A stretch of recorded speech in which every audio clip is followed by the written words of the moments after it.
Thank you, Chairman Hurd, for holding this important hearing and being dedicated to doing this work. I also want to thank our witnesses for being here today.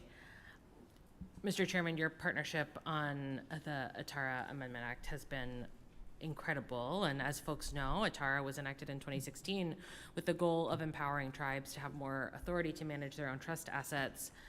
But as we heard in the hearing earlier this year, the red tape and administrative challenges and inadequate funding have caused many tribes to be unable to utilize the benefits of ATARA as it was intended. That February hearing was very early in our first year as members of Congress, but it showed me how you, Mr. Chairman, are committed to learning from the witnesses that come before this committee. When President Kapoman from the Quinault Tribe of Indians traveled to Washington, D.C. and explained very clearly about some of the challenges that they had navigated, and you asked thoughtful questions, and then I think it was a conversation we had on the sidewalk that sparked for me that we would be able to work on this together. So I just wanted to acknowledge that and thank you so much for your leadership.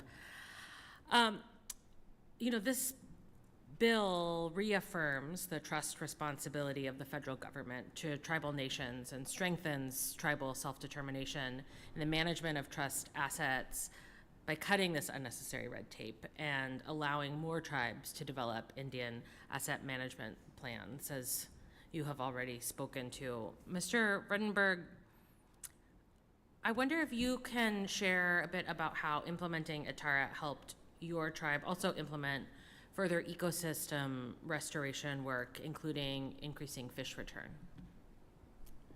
Absolutely. ATARA has allowed the tribe to be a more effective manager. Natural resource decisions are best made as close to the ground as possible. The tribe has been managing these lands for millennia. And they know it, and they know their community and the values of the community. And so the decisions come much more quickly with the fullness of that knowledge, and the results are showing out on the ground as we're seeing fish return to places they haven't been in a decade, and our wildlife populations responding with abundance. That's wonderful. Certainly in my own district, I have had a chance to see how tribal leaders and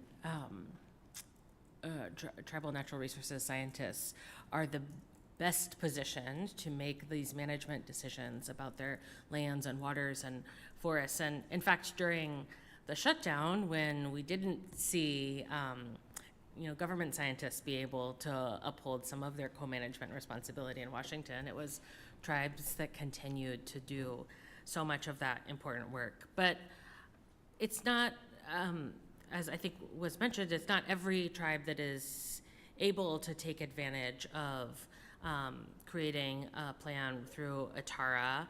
And, how could this amendment allow more tribes to successfully implement ATARA as intended?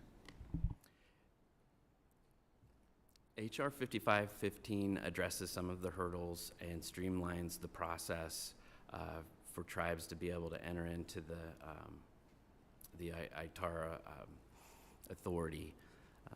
It's also the knowledge of the permanence that knowing that it might take a little bit of work now,